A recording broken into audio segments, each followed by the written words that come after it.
एकलो तरणाटो म्हज्या लागीं अशें फोन करना म्हणा लागलो, फादर म्हजें जीवन बरें ना. हांवें ताका म्हळें, तुवें ते वचो मोग अनुभव करूंक नाय. देवाचो मोग अनुभव करचो कसो? हांव क्रिस्तांव जालां, हांव क्रिस्तांव वळखतां. क्रिस्तांव वळखतां म्हणल्यार क्षण जायना. देवाचो खरो मोग तुवें केलोय जाल्यार तुवें विधेयी जावन चलोंक जाय, खालतो जावन चलोंक जाय. कोणाक विधेय जावन तूं चलतलोय? विधेय जावन चलोंक जाय इगज मातेक, विधेय जावन चलोंक जाय तुज्या आवय बापायक, विधेय जावन चलोंक जाय वडिलांक, विधेय जावन चलोंक जाय आत्मीक निर्देशकांक, ह्या आत्मीक वडिलांक. अशें तुजें विधेयपण सदांच तूं जियेत आसतना जायतें बरेंपण तुका जावंक जाता.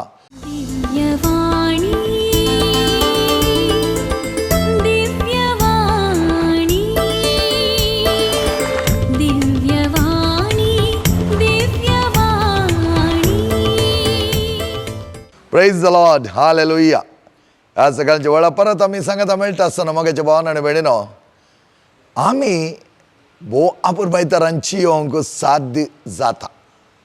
हें साध्य करचें कशें म्हणल्या विशयांत आज थोडो नियाळ आमी करया. सम्यान म्हणलें उतरां, तुमी म्हजे थंय एक जावन रावल्यार यथेश्ट फळ दितल्यात. आनी एक जावन रावचें म्हळ्यार बऱ्या सवयेंत बरे हॅबिट्स आमी काण घेवन त्या प्रमाणे जियोवचें. आतां आमी पळयलें जाल्यार थोडे म्हणटात म्हणजे थंय बॅड हॅबिट्स आसात, म्हाका कितें करी जाय म्हण कळीत ना. त्या देखून हे बॅड हॅबिट्स आमी कशें काण उडोवचे म्हण पळयलें जाल्यार उदाहरणाक एका पणव्यांत मस्त कदळ उदक आसा.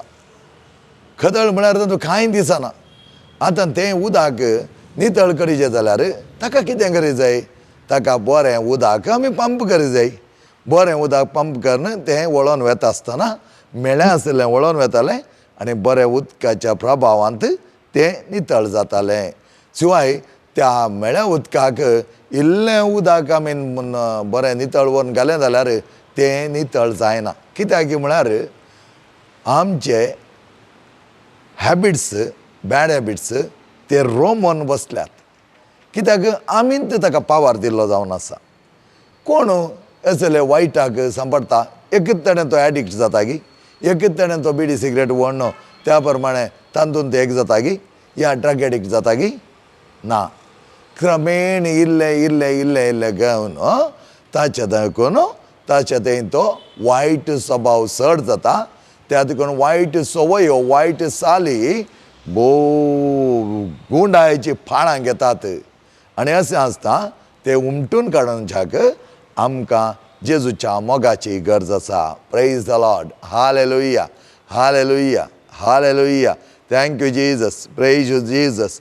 तुवें आमकां भोव आपुरबायेतरान दिल्लें तें बरेंपण आमी वांकाणता. हांव सोम्या तुज्या व्हरत्या मोगांत आमी जियोंक आमकां तुवें मोग दाखयलाय सोम्या. त्या मोगान सदांच जियोंक आमकां तुवें फावो केल्लें आसता. सोमेच्या नांवान, सोमेच्या अमली रक्ताच्या बळान सदां दीस आमचें जिवन बरें करूंक जाय जाली चड कृपा तूं आमकां दी सोम्या. आनी आतां मोगाचें न्हू, हे वायट सवय आनी वायट चाली आमी काण उमटून उडयचय. त्या खातीर हांवें सांगलें त्या मेळ्या उदकाच्या पणव्यांत जायतें उदक गेलें जाल्यार आनी तें उदक ओमतोन गेलें जाल्यार आपुरबायेतरान जाय जालें बरेंपण आनी बरें उदक आमकां तातूंत मेळटा. आनी अशें तें उदक बरें नितळ जाता आसतना कितें जाता? त्या नितळ उदकांत कितेंय सकयल आसा, वस्तू जावं दी, पातोर जावं दी आनी कितेंय आसा जाल्यार तें आमकां पळोवंक मेळटा. जायते फावटी एथिइस्ट जावं दी, देवाचो वळख ना म्हूण सांगिल्लें जावं दी, कितें करतात की म्हळ्यार आपूण बारी इंटेलिजंट, आमकां जायते तकले आसा आनी आमी तकले आटयल्ले देखून आमकां देव नासतना जियोंक जाता म्हूण एक जिवन निर्धार तांणी घेतिल्लो जावन आसा. आनी अशें मनीस सांगता आसतना आपूण देव नासतना जियोंक शकता म्हणटा आसतना देव म्हणलो शब्द यूज करतनात ताका देवाचें थंय वळख आसा म्हूण जाता. जाल्यार ते कितें म्हणटात?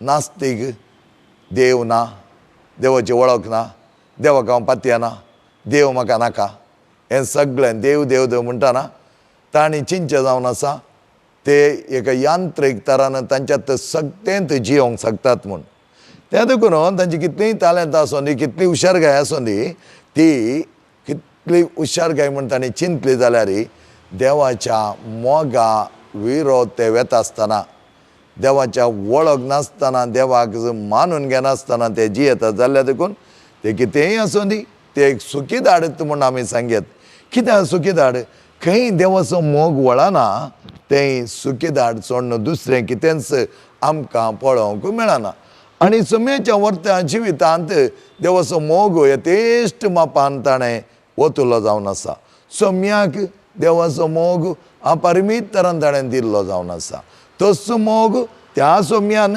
आमचे खातीर दिवच्या खातीर देवान ताका आमचे लागीं धाडिल्लो आनी त्या मोगा द्वारे जेजू आमकां जायतो मोग दिता आतां आमी पळयलें जाल्यार मोगाचें न्हू हर एकले सोय जेजू मोग करता आनी अशें मोग करता आसतना ताचो मोग वर्त्या मापान आमी भोगूंक शकत जाय ताचे फुडें आमी चिंतूंक पुरो आमच्या जिवान आमी सांगल्या बरी चलता रोबोटीक टायपाचें एक जिवान ह्या दिसांनी आमकां पळोवंक मेळटा रोबोटाक थोडे सिग्नल दिवन ताचे प्रोग्राम करन ताका की दिली जाल्यार वचोन ताचो मोग कर म्हूण सांगलो जाल्यार तो वेता मोग करता म्हूण सांगता पूण ते प्रोग्रामींग मिशिना द्वारे केल्लें जावन आसा त्या देखून त्या मोगा थंय वळची जर आमी अनुभव करूंक शकना फकत ते ताणें सांगलां जावंक पुरो या तसो रोबोट आनी एक प्रोग्राम केले जाल्यार आनी खंयची वस्त आमकां हाडून दिता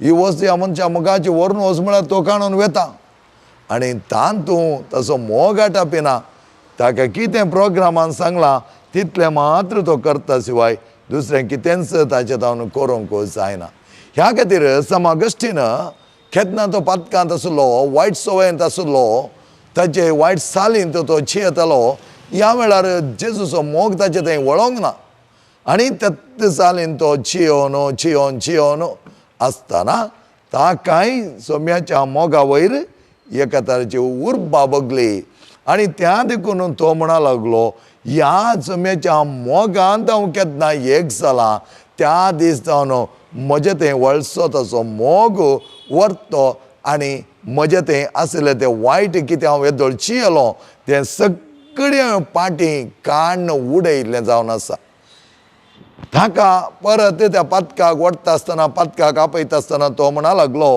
हांव पयलेचो ऑगस्टीन न्ही हांव आतां नवो ऑगस्टीन परिवर्तन जाल्लो ऑगस्टीन पातकांत मेकळो जाल्लो ऑगस्टीन पातक दोन संपूर्ण जाल्यार पातकाक हांवें केल्या पातकांचे प्राचीत हांव रडलो ऑगस्टीन त्या देखून हांव परत पातक करूंक येना तर आमचें तें आसलें वायट सवयो काण उडय जाय जाल्यार आमी एक निर्धार करी जाय हो निर्धार आमी करता आसतना आमी आमचे तें अशें बॅड हॅबिट्स काण उडोवन बरे हॅबिट्स आमी पालन करतले हांव आनी जेजूच्या वर्त्या मोगांत जियोंक तो आमकां आदार दिता आनी तशें जाल्यार मोगांत आमी एक जातले म्हूण आमचो निर्धार आनी प्रयत्न दोनी सांगात मेळ्ळ्यार मात्र जाता आनी असले प्रयत्न आमी करता आसतना सोम्याच्या वर्त्यापणांत आमी जियोंक पेसाडया सोमी आमकां आपयता तसल्या वर्त्या जिवनाक तें जिवन आमी जियेत आसतना वायटांत जिवंक जायना वायटान आमी सांपडल्यार जावंक बरो वायटान आमी पडल्यार जावंक बरो कित्याक एकलो तरणाटो म्हज्या लागीं अशें फोन करना म्हणा लागलो फादर म्हजें जिवन बरें ना हांवें ताका म्हळें तुवें देवाचो मोग अनुभव करूंक नाय देवाचो मोग अनुभव करचो कशें हांव क्रिस्तांव जालां हांव क्रिस्तांव वळखता म्हणल्यार क्षण जायना देवाचो खरो मोग तुवें केलोय जाल्यार तुवें विधेयी जावन चलोवंक जाय खालतो जावन चलोवंक जाय कोणाक विधेय जावन तूं चलतालोय विधेय जावन चलोवंक जाय इगज मातेक विधेय जावन चलोवंक जाय तुज्या आवय बापायक विधेय जावन चलोवंक जाय वडिलांक विधेय जावन चलोवंक जाय आत्मीक निर्देशकांक ह्या आत्मीक वडिलांक अशें तुजें विधेयपण सदांच तूं जियेत आसतना जायतें बरेंपण तुका जावंक जाता praise the Lord hallelujah hallelujah hallelujah आनी असलें बरेंपण जियेत आसतना तूं कितें निर्धार घेताय ताचे वयर होंदोन आसा हांव वायटांतूच येता. तो म्हणा लागलो फादर म्हजे थंय जायतें वायट आसा. हांवें म्हळें तुजे थंय आसल्या वायटाक जेजूचो मोग तुवें भरती केलो जाल्यार, जेजूच्या मोगाचो वायट तुजे थंय गळलो जाल्यार, तुजे थंय आसल्या वायट सगळें तो धुवन काडूंक शकता. कित्याक त्या कुर्सार मरण पावल्लो जेजू फकत आमची पातकां धुवन त्या कुर्सार धांवन थंयच रावोंक न्हय, आमची पातकां आमले रक्ताच्या बळान हर एका दिसा धुवच्या खातीर. जावंक पुरो 2000 वर्सां आदीं त्या कालवार पर्वतार तो मरण पावला आनी तो मरण पावल्ल्या देखून आज आमकां सुटका लाभल्या. पूण आयच्या दिसाय तेंचो रगत खतखतें रगत आमच्या वायट सवयांत वायट चालींत आमकां धुवन काडचो म्हूण मागता आसतना खंडीत जावन तो धुवन काडटा. आनी हो तरणाटो म्हणा लागलो म्हाका आतां कशें मोग भरती करून घेयचें म्हूण म्हाका कळीत ना. ताका हांवें सांगलें तुवें त्या वर्त्या मोगा खातीर आशे जाय. You need to desire for that great love. आनी तेन्ना मात्र तुका जेजूचो मोग फावो जाता. तुवें तें आशे जाय. तुवें आशे नासतना तुज्या जिवनांत कितें कितें दुसरें आशे येवनो. म्हाका त्या वायटान पडोंक जाय, म्हाका तेंत रावोंक जाय, म्हजें जिवन अशें खुशाली जावंक जाय, म्हजें जिवन इश्शरामी जावंक जाय, म्हजें जिवन ह्या संवसारांत जियेत आसतना गम्मत्यो गद्दलाय खुशालाय मजा असल्या जिवनांत हांवें एक जावन जियोंक जाय म्हणल्यार जाल्यार खंडीत जावन तुका तातूंत भायर येवंक जावचें ना म्हूण ताका हांवें सांगलें. आनी ह्या वेळार तो म्हणा लागलो I want to do fasting. कसलें फास्टींग हांवें करचें पळया म्हाकाचें न्हू. तुका देवा तें करो तो मोग कळीत ना, देवाचो मोग तुवें अनुभव करूं नाय, त्या वेळार तुका तें प्रॉब्लेम येतलेंच. म्हजें फास्टींग कशें जायचें, म्हजें प्रेयर कशें जाय. एका मनशाक बोवापूर बायतरान जेजूचो मोग अनुभव केल्ल्याक फास्टींग कशें करचें म्हण कडेन सांगचें म्हण ना. जेच्या मोगा खातीर ताणें फास्टींग जावंक पुरो फुड्डां जावन न्ही, जेवणां जावन न्ही, तेजें फास्टींग वायट चाली जावन वायट सवय जावन. ताका हांवें सांगलें तुवें चिंतलां कितें fasting it is from the food stay from the drinks and food. तें मुख्य न्ही आमकां. ताच्या बदलाक तुजें जीव नितळ कर. तुज्या जिवनांत आसलें कल्मश काडून उडय. तुज्या जिवनांत वायट काडून उडय. तुजी ती योजना आसात पळय अनंत तरेची योजना, कितें जाता काय कितें करचें काय तें सगळें तूं काडून उडयता आसतना तुज्या जिवनांत ती बरेंपण तुका भोगूंक शकतलोय.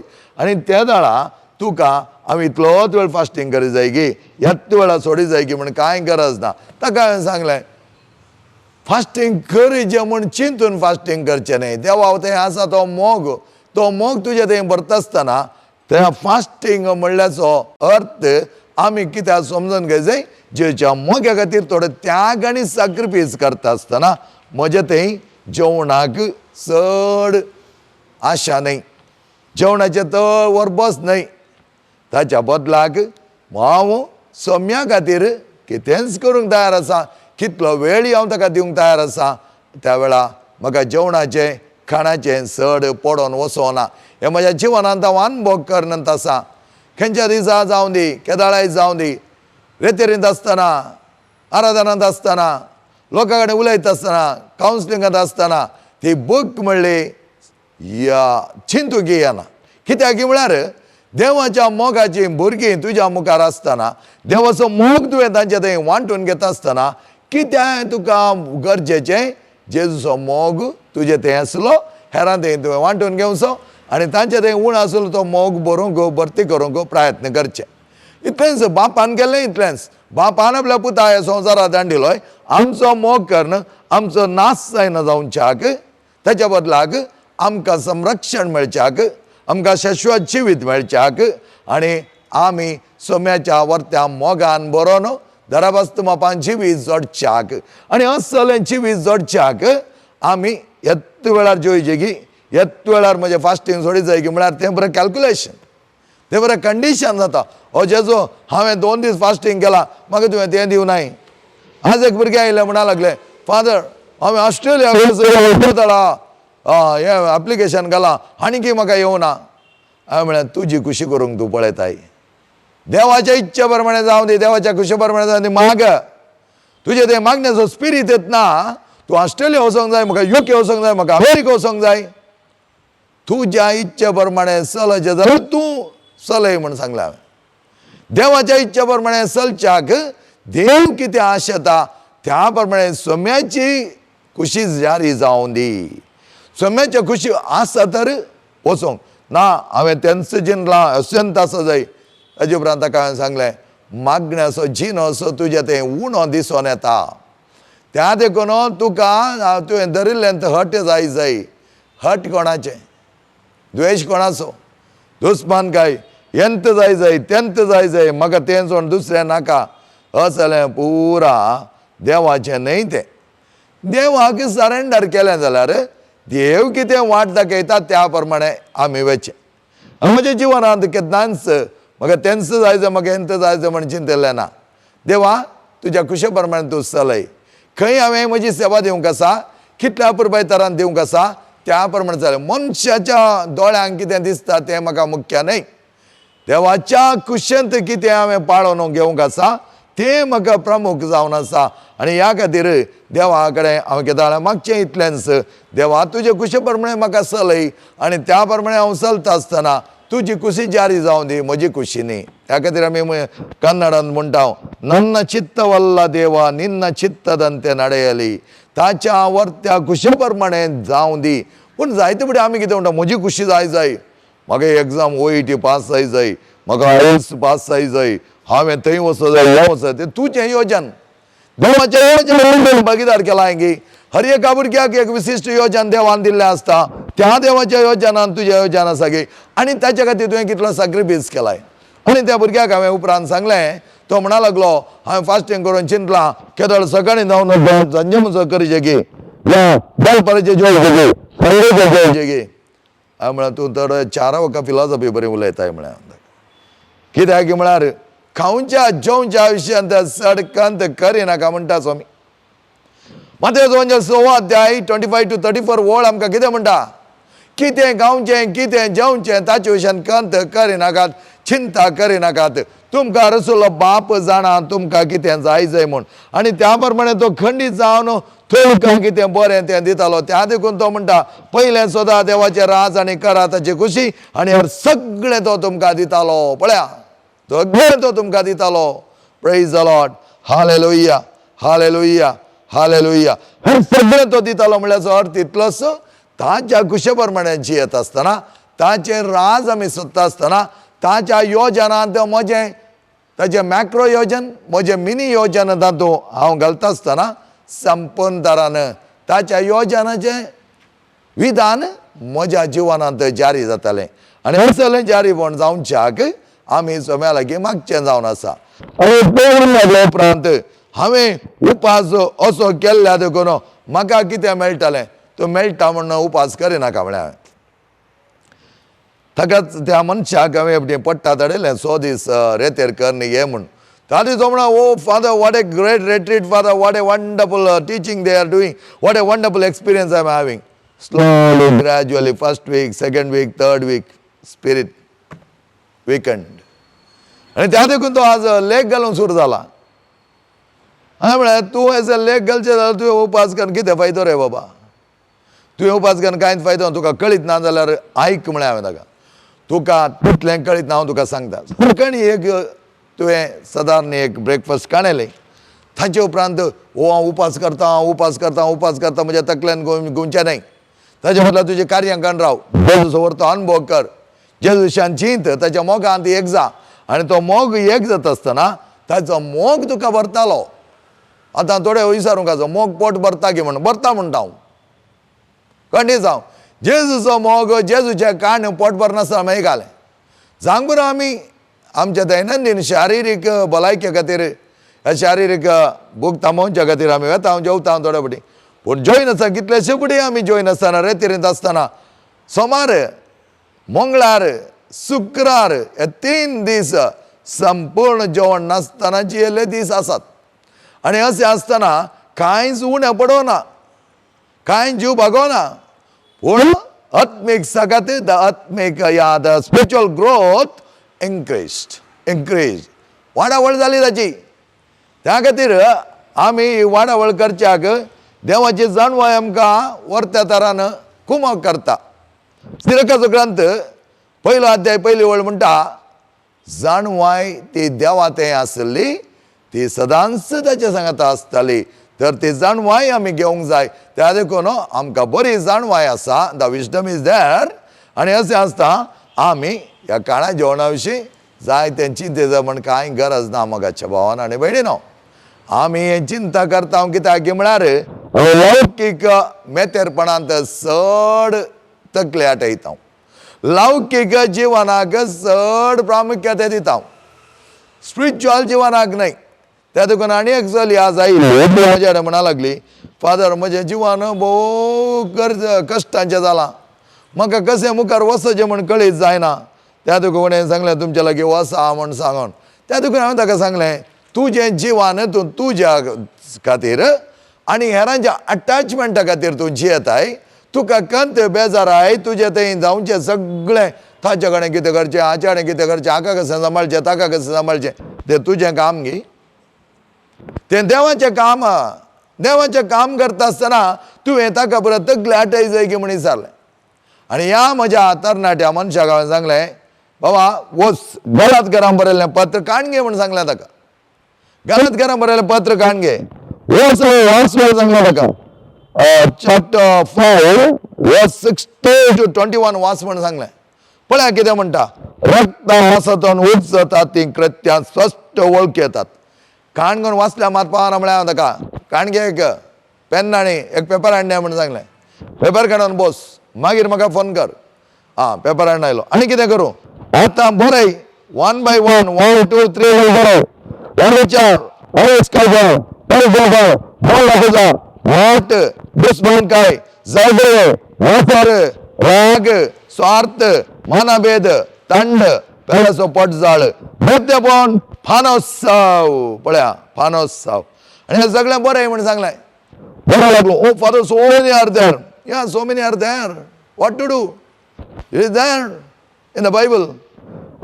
ताका सांगलें हातूं तुका कितलीं सोडूंक जातात म्हण आतां टिक्क करिनाका. आनी पेपर काण घे म्हण सांगलें. त्या वेळार ताका सांगलें आतां बरय आत्म्याचें फळ मोग संतोष समाधान सोश्टिकाय दयाळाय बरेपण विश्वासपण बळेपण स्वादमान. पळया मोग संतोष समाधान सोश्टिकाय दयाळाय बरेपण विश्वासपण बळेपण स्वादमान ह्यो पवित्र आत्म्याची फळां आसात. आनी ह्या पवित्र आत्म्याच्या फळांत आतां कितें कर, आतां प्रॅक्टीस कर. तो म्हणटाय न्ही म्हाका उपास करूंक जाय. व्हेरी सिंपल म्हळ्यार हांवें ताका खंय वायट आसा तुका वायट जावन बऱ्या जिविताक येवंक जाय. वायट सोडटा आसतना मसर सोडलोय, मसर जावन कंप्लीट तूं निवरायलोय. मसर म्हाका नाकात म्हण तूं तातूंत हांव मुक्त जालोय. तेन्ना काड वर आनी पेन्नांत एक व्हडलें इंटू मार्क घाल मसरात. राग सोडलोय, कितलोय तुका कितेंय करून दी, आज तो राग येना. खोटो राग वायट राग येना. बरो राग येता जावंक पुरो तडबडीत आनी तो बरो राग कांयच तुका वायट करूंक शकना. त्या देखून कन्स्ट्रक्टीव ऑर गुड एंगर म्हूण सांगता आमी. यूज युअर एंगर कन्स्ट्रक्टिवली म्हणटा हांव. आनी अशें आसतना बरो राग कांय पळय तो बऱ्याक येतालो, पूण वायट राग तूं ताचे स्वादमान केलाय तर राग ताका आनी एक इंटू मार्क घाल. स्वार्थ निस्वार्थी तुजें जिवन. आज तूं कितें चिंताय म्हाका सगळें मेळा जाय, हांव वडपण आसा जाय. जावंक पुरो थोडे कश्ट आसात, जावंक पुरो ताका बरें बिजनेस ना, जावंक पुरो ताच्या जिवनांत तो कितेंच करूंक शकना. आनी ह्या वेळार तो आज कंत काडटा भाड्यां कशें दिवचें तें कशें दिवचें. वय ताका देव आदार दितालो. पूण तुजें कितें चिंतप आसा बळें म्हाका तेशें जाय जाय म्हाका अशें जाय जाय म्हळ्यार एक स्वार्थ आसा बळें तें सोड. तेन्ना कितें जाता तुजें तें बळपण, देवा थंय तुका व्हरता संबंद, देवा थंय तुजें विश्वासपण वाडटा, देवाचेर तुजो संबंद आसता. त्या देखून जेजू म्हणटा फाल्यांची चिंता तुमी करिनाकात. फाल्यांकच सोडा. आज कितें जाय जाय तें मात तुमी पळया म्हूण तो सांगता. अशें आसतना ताका हांवें सांगून दिलें एक एकच तुजें वायट आशिल्लें काण उडय. तेन्ना तुजें तें आशिल्लें बॅड हॅबिट्स, वायट चाली, वायट सवयो सगळे पयस सरता आसतना पवित्र आत्म्याच्या फळान भरता आसतना देवाचो मोग तुजे ते यथेश्ट मापान भरतालो. ह्या खातीर आमी म्हणटा संतोष, समाधान, बोळेपण, विश्वासीपण, स्वादमान, दाळाय, हेरांत मोळाय, हेरांक बरें मागचें, हेरांचे विशयी बरें चिंतचें, हें सगळें जावन आसा देवाचें. आनी अशें आसतना पवित्र आत्म्याची फळां आमच्या जिवनांत आमी जियेत आसतना कितें जातालें? आमचें जिवन समृद्धी जातालें. देवाचो मोग आमचें तें वाडावळ जातालो. कशें? त्या पणकुल्यांत आसलें मेळें उदक, बरें झरीचें उदक घालता आसतना तें न्हू वचोन नितळ निर्मळ जाता त्याच प्रमाणे आमचें जिवन नितळ निर्मळ जातालें. असलें जिवन जियेल्लो जावन आसा सांत ऑगस्टीन. आनी ऑगस्टीना ताचेर हर एक वायटाची फाळां ताणें ओटून काडली. त्या खातीर तो म्हणटा, I will never find rest until my heart rest in you, Lord. देवा तर म्हजें काळीज एक जावन रावना, खंडीत जावन हांवें म्हजें तें बरेंपण भोगूंक शकचो ना. आनी तो म्हणटा, हांव देवा थंय लेट आयलो, जायतो वेळ जालो. आनी जायतो वेळ जालो देखून आज हांव धांवता देवाच्या मोगांत हांव एक जाता म्हणटा तो. आनी देवाच्या मोगा खातीर हांव कितेंच करूंक शकता. हर एक पातकाचे साली आनी पातकाच्यो सवयो सगळे ताणें संपन दारान दिवन सोडल्या मोगाचे न्हू. तर ह्या तरणाट्याक म्हळें, तूं ह्या तेंपा उपरांत 15 दीस उपरांत या एका म्हयन्या उपरांत म्हज्या लागीं येता आसतना जें कितें हांवें तुका बरोवंक सांगलां, रक्त मांसाच्यो वंदवण्यो, पवित्र आत्म्याची फळां, ते 2 शिटी हाडणे. आनी केंच्याक चड इंटू मार्क गेल्यात आनी केंचें तुका स्वादमान करूंक जावना, ते दळा आमी पळयव्या. ते दळा तुज्या जिवनांत देवाचो मोग अनुभव करूंक तुका मेळटलो. देवाचो मोग अनुभव करता आसतना मोगाच्या भावा आनी भयणी, तुवें चिंतचें न्हय, देवान चिंतचें. तूं चिंतूंक बरो आज हांव मनीस म्हज्या तकलेन जाय ते यतिश्ट आनी देवाक कोण पातयेनांत इतलेंच आमकां सगळें करूंक जाता, आमकां सगळें करूंक जाता. आनी अशें आसतना ट्विन टावरा वयर जायती दाड पडटा आसतना कोणें विचारलें आसा काय, खंय गेला तुमचो देव? तो देव आज नांगी. Is that God not present over here? ते दळा एका तरणाट्या पवित्रान बरयल्ल्या भुरग्यान दिल्लें उतर ह्या जावाब ही जावन आसा. तुमकां तुमच्या इस्कॉलांनी पवित्र ग्रंथ नाका आसलो. तुमी म्हळें आमकां पवित्र ग्रंथाची गरज ना, खाण भितर दवरा म्हण सांगलें. तुमच्या इस्कॉलांनी मागणें नाका आसलें, तुमच्या मंदिरांनी तुमकां देव नाका आसलो.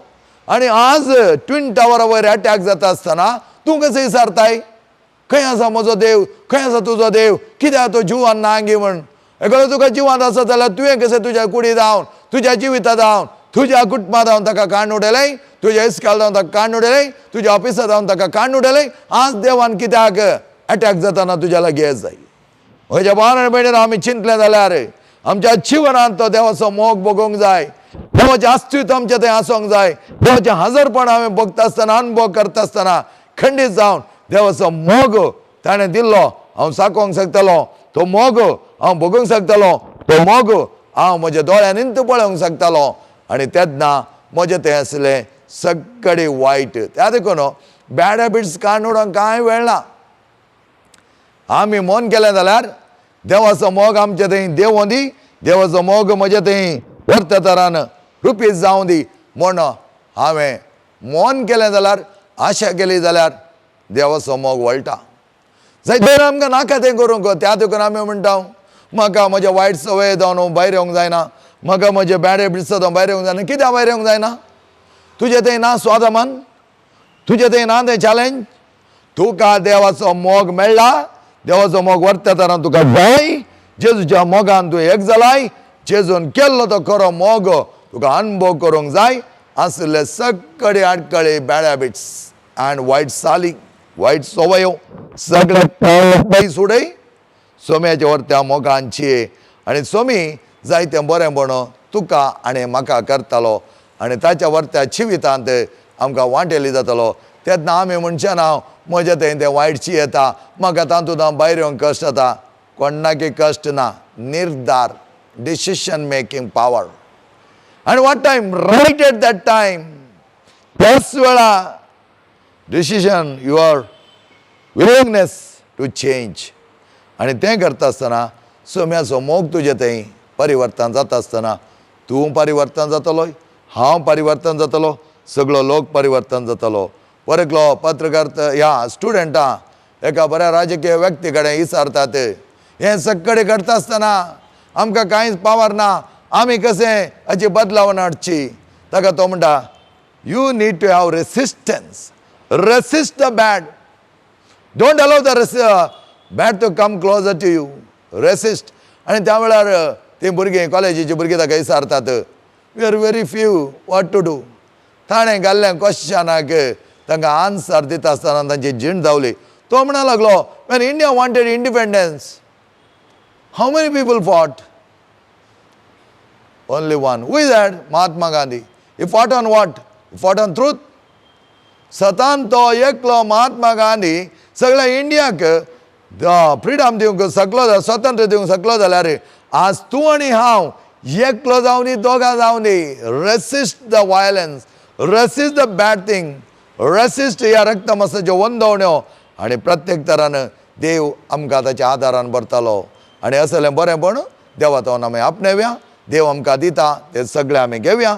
आमच्या जिवितांत चड आनी चड मापान देवाक लागीं जावन देवाचो मोगाचो अनुभव जावन आमी नवी रचना, आमी सोम्याची नवी भुरगीं. आमचे थंय कोणेंय दबाव घालच्या बरें ना, खंयच्याय वायट सक्तीन म्हाका वॉर पावर करच्या बरें ना, खंयच्याय वायट चाली द्वारे हांव देवा तावन पयस वचोंक म्हाका म्हजो देवाचो मोग सोडचो ना. म्हणलो बरोवचो आमी दवरया. बरोवशाची यात्रिका म्हूण आमी पुरा कडेन गेल्यार पळयता ट्यूबलेवाचें वर्तेक शिरोनाम बरोवशाची यात्रिका. बरोवशाची यात्रिका म्हळ्यार पावना. बरोवस आमचे थंय बंद घे जाय. आमी बरी आपुरबायेची नितळ निर्मळ भुरगीं जाय जाय. आनी असलें भुरगीं जावच्याक सोमी जेजू आमकां आपयलां. ताच्या वर्त्या मोगान तो बरोवन दी. विनोद गंगोळी आनी ताच्या टिमाक दिव्यवाणी ह्या चॅनलांत जायतें बरेंपण ते आपणायता आसतना सोमेच्या नांवान हर एक बरेंपण तांकां लाबोवन दी. आमी सर्वांक जाय जाल्यार आशिर्वाद देव दिवन दी. देवाच्या मोगान भरलेले आमी आशिर्वादी जावच्याक त्यात तिंद्रा देवाडे मागया. बापाचे आनी पुताचे आनी पवित्र आत्म्याचे नांव. आमेन.